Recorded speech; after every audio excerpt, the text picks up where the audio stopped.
네, 최진봉의 시사 포커스 시작합니다. 오늘도 성공회대 최진봉 교수와 함께합니다. 교수님 안녕하십니까? 네, 안녕하세요. 예, 그동안에 굉장히 관심이 많았습니다. 국회가 네. 열리냐 안 열리냐. 21대 국회 첫 본회의가 열렸습니다.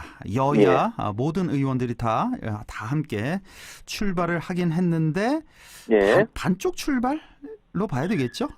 그렇죠. 그래서, 아무래도 이제 네. 통합당이 네. 처음에 와서 이제 조영 원내대표가 발언만 하고 다 퇴장을 했거든요. 그래서 그러니까요. 이게 뭐 그러니까 양당이 합의하지 않고 개원을 한 것에 대해서 불만을 토로하고 퇴장을 했기 때문에 반쪽짜리 국회다 예. 이렇게 보는 게 맞을 것 같습니다. 오늘 국회를 열고 전반기 네. 국회의장 박병석 의원 그리고 예. 김상희 부의장 선출이 됐고 통합당에서는 정진석 의원이 표결에 붙여지지도 못했으니까 박병석, 김상희 이제 의장, 부의장 선출을 했고 오늘 전체적으로 한 말씀만 좀 듣죠. 오늘 국회 첫 본회의 어떻게 보셨는지. 좀 안타깝죠. 양당이 그렇죠? 그러니까 여야 양당이 좀 합의해서 했으면 좋을 뻔했는데 네. 합의가 안 되다 보니까 결국 이제 뭐 여당은 법대로 하겠다 이런 거 헌법에 명시되어 있는 규정을 지키자 법에 국회법 지키자고 주장을 하고 있고 야당은 관례가 있는데 어떻게 이럴 수 있느냐라고 지금 반발하고 이러면서 이게 뭐 저는 큰 그림에서 보면 상임위원장 배분에 대한 삿바 싸움이 이미 시작된 거라고 봐요. 네. 그리고 뭐 이제 앞으로도 협의는 계속 될 겁니다. 뭐 상임위원장은 아직 결정된 건 아니기 때문에 그래서 네. 아마 여당 입장에서는 국회의장과 국회의장단을 뽑아놔야 어쨌든 국회가 운영이 되잖아요. 네. 그래서 아마 이제 밀어붙인 것 같고 야당 입장에서는 이렇게 시작을 하면 본인들이 밀릴 거에 대한 어떤 반발 이런 것 때문에 참석을 하지만 결국 이제 표결에 참여하지 않는 방식으로 불만을 표시한 건데 네. 뭐 저는 뭐 의장 뽑고 부의장 뽑는 것은 뭐 이거는 뭐 그게 별 이견이 있는 건 아니거든요. 그렇죠. 이 문제는. 이미 내정이 됐었고. 그럼요. 그래서 개원을 하는 게 중요한 거니까 일단 법대로 개원하고 이제부터 협상을 잘 하기를 바랄 뿐입니다. 예. 자, 지금 뭐 온 국민들 법사위원장 그리고 예결위원장 자리 놓고 여야가 다툼하고 있다는 건 다들 이제 아세요. 그렇죠. 자, 그러면 지금 뭐 11대 7로 배분하느냐 뭐 그렇게 얘기가 나오고 있는데 예. 어떻게 배분이 돼서 다시 국회가 열릴까? 이제는 예. 이제 맞추셔야 되겠습니다. 제가 현실적으로 어떻게 법사위 예결위가 어떻게 돼서 합의가 돼서 국회가 다시 열리게 될까? 예, 간단히. 저는 이게 제 예측이 틀릴 수도 있습니다. 분명히 말씀을 드리고요. 예. 법사위 예결위를 두 가지 안이 있는데 하나는 그냥 밀어붙여서 둘 다를 여당이 가져가는 안과 또 하나는 법사위원회 위원장의 또 권한이랄까요? 아니면 역할 이 부분을 일정 부분 바꿔서 야당에게 주고 예결위를 가져오는 방안 두 가지 중에 하나가 될 거라는 생각이 듭니다. 그러니까 힘으로 밀어붙이면 사실은 법사위 예결위 다 가져올 수는 있어요. 여당이. 그런데 그렇게 합의가 안 이루어지잖아요. 합의를 이끌어내기 위해서 이제 제가 볼 때는 야당도 예결위 정도는 내어줄 수 있다고 봐요. 그러니까 법사위를 제일 중요하게 보는 건데 문제는 이제 법사위가 상원 역할을 하다 보니까 문제가 되고 논란이 되는 거거든요.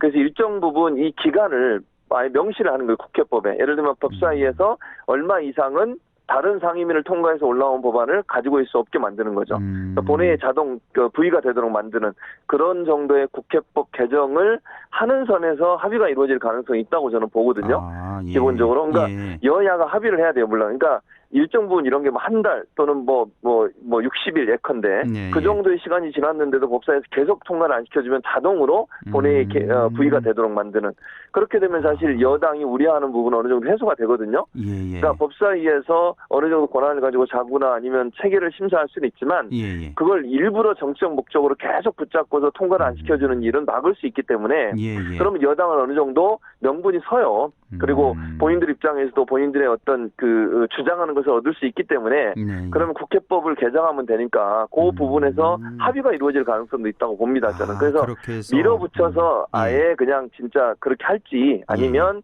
법사위의 어떤 권한 이런 부분들을 조금 더 구체화하는 거. 지금은 자꾸 체계 심사를 한다라고만 돼 있거든요. 근데 이거를 일단 뭐 한 달 내지 60일 예컨대 그런 기간을 정해놓고 그 이상이 되면 자동으로 본회의에 부의한다. 이 정도로 합의를 보면 제가 볼 때 법사위원장을 야당이 가져가도 여당이 크게 뭐 본인들이 원하는 것을 잃는 건 아니기 때문에 그 정도 합의선에서 합의가 이루어질 가능성도 있다는 생각이 듭니다. 또 그런 묘수가 있군요. 그러니까 법사위원장을 야당에 주되 무조건 발목 잡고 통과 안 시켜주는 그거를 그걸 바꾸는 거죠. 방지할 수 있는 그런 방법을 써서 그렇게 하면은 괜찮을 것 같은데요, 정말. 그러니까요. 그 합의가 어느 정도 이루어질 수 있다는 생각도 들어요, 사실은. 그렇게 바꾸게 되면은. 일단 그렇게 해서 하루빨리 상임위원장 구성이 좀 됐으면 좋겠고요.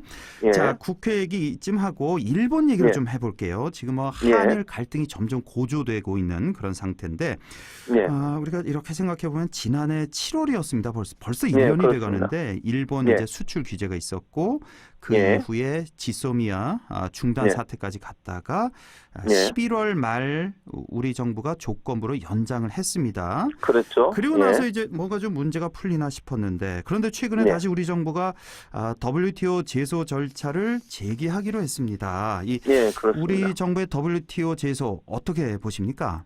일단은 이런 겁니다. WTO 제소를 할 수밖에 없는 우리 정부의 입장은 일본 측에서 세 가지 이유를 들어서 그 수출 규제를 한 거거든요. 근데 우리 정부는 그 세 가지 조건이 이미 다 해소됐다라고 주장을 하고 있고 그렇게 보고 있는 거예요. 일본이 우려했던 예를 들면 군사적 목적으로 활용이 된다거나 이게 뭐 북한으로 넘어간다거나 그런 우려들이 있었지 않습니까? 그렇습니다. 그런 우려가 다 해소됐음에도 불구하고 일본이 더 어떤 결과를 안 내놔요. 예컨대 지금 2번 회의를 했거든요. 그러니까 국장급 회의가 이루어졌고 거기에서 우리 정부가 충분히 설명을 했고 우리 정부 입장에서는 모든 게 다 해결됐다고 보고 있는데 일본이 지금 조치를 풀지 않고 있는 상황이거든요.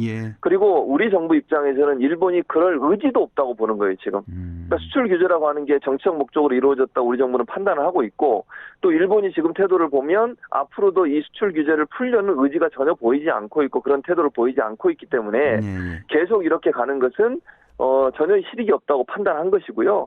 그래서 결국 WTO의 제소를 통해서 물론 제소를 하다가 지금 중지해 놓은 상태거든요. 근데 다시 재개를 하는 방식으로 일본을 압박하겠다는 겁니다. 근데 한간에는 우리가 너무 일본에 강경 대응하는 거 아니냐 이러다가 우리 경제에 큰 피해 입는 거 아니냐 이렇게 걱정하는 시선도 있는데 이런 시선에 대해서는 어떻게 생각하세요? 일단 이럴 수 있어요. 지금 일본이 쓸 수 있는 카드가 저는 이제 그 수출 규제는 사실 그렇게 크게 우리에게 피해를 주지 않았어요. 지금도 수출 규제가 계속 되고 있는 상황인데 오히려 일본 기업이 피해를 많이 봤죠. 그렇죠. 피해를 보고 있죠. 그리고 우리가 자체적으로 또 자생적인 노력을 통해서 스스로 개발도 하고 물질을 만들어내기도 합니다. 그러다 보니까 도리어 우리에게 유리한 상황이 돼버렸어요. 그렇습니다. 그러면 일본이 지금 할 수 있는 카드가 뭐가 있겠어요? 제가 볼 때는 관세를 올리는 것이라고 볼 수 있어요.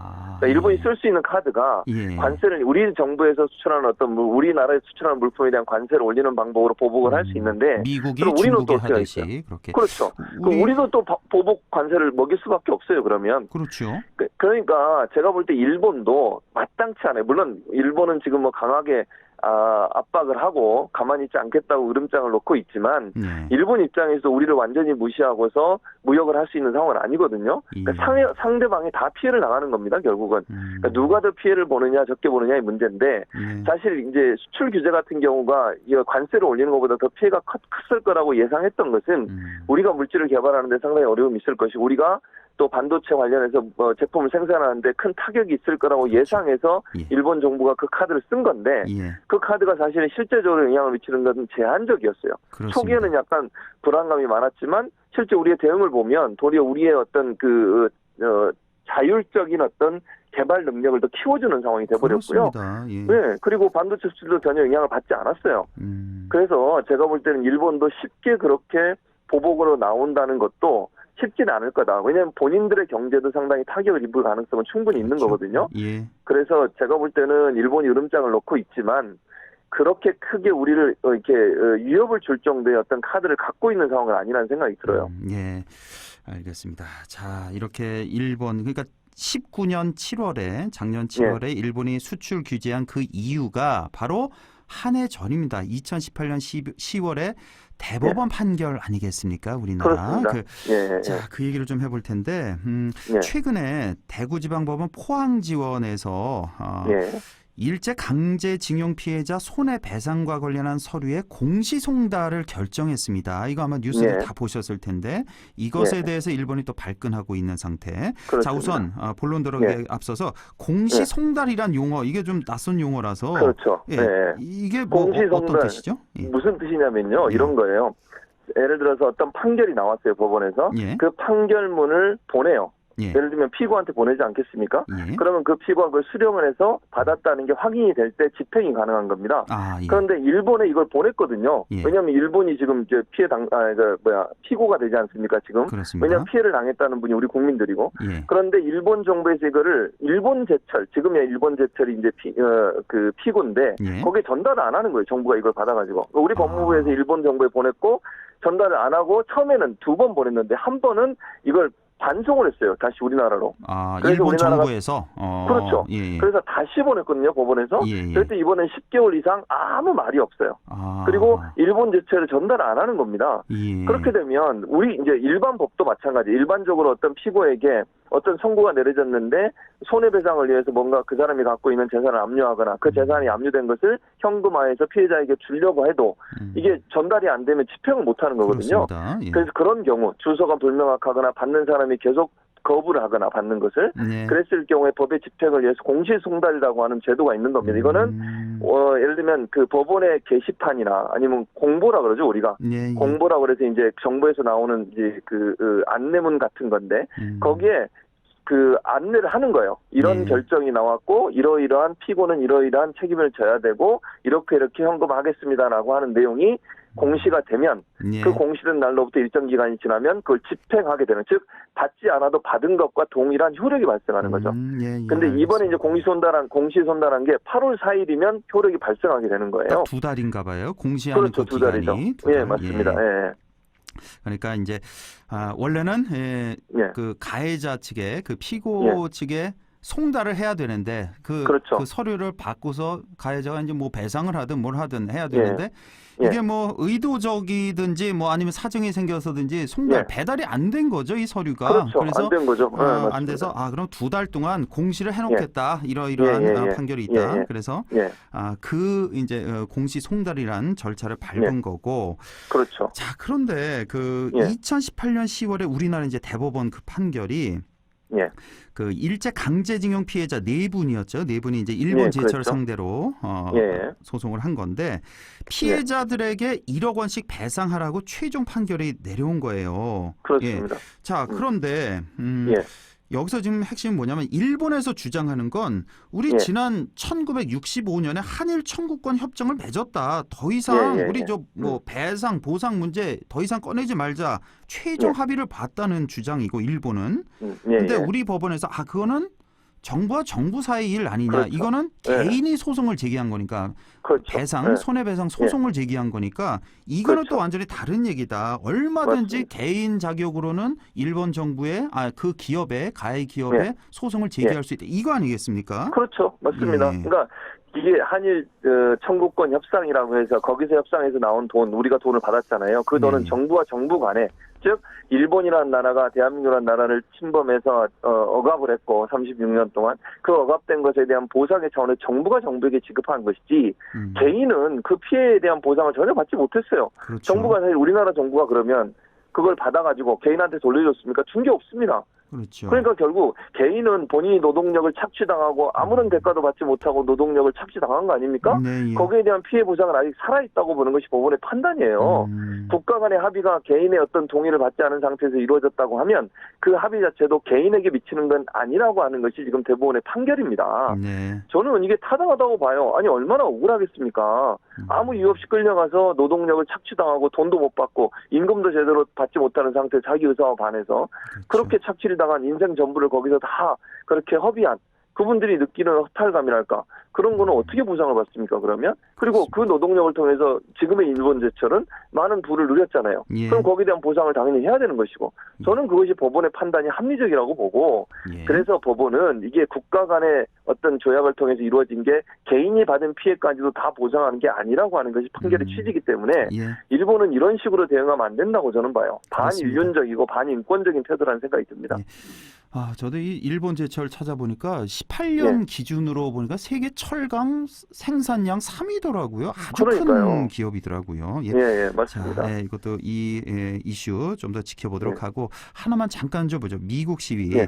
우리 최진봉 교수님이 또 미네소타에서 유학을 하시고 거기서 또 이제 교수 생활도 하시고 했었죠. 한 10년 총 합해서 미국 생활 한 10년 이상 하셨다고 했죠. 13년 했죠. 13년 계셨군요. 또 미네소타 주에 계셨으니까 계시다가 예. 무슨 시에 계셨습니까? 혹시 미네소타에? 저는 미네소타, 미니애폴리스, 세인폴 그게 두 개가 지금 미니애폴리스만 나오잖아요. 예. 그런데 두 개가 워낙 시가 붙어 있어 경계가 거의 모호해요. 그래서 부를 때 트윈시티라고 불러요. 트윈시티. 그래서 그 야구 미네소타 야구단이 트윈스 그래서 트윈스예요. 그래서 미네소타 트윈스예요. 그래서 미국 사람들은 트윈시티라고 주로 많이 부르는데 주도는 세인폴이고 미니애폴리스는 바로 옆에 있는 도시입니다.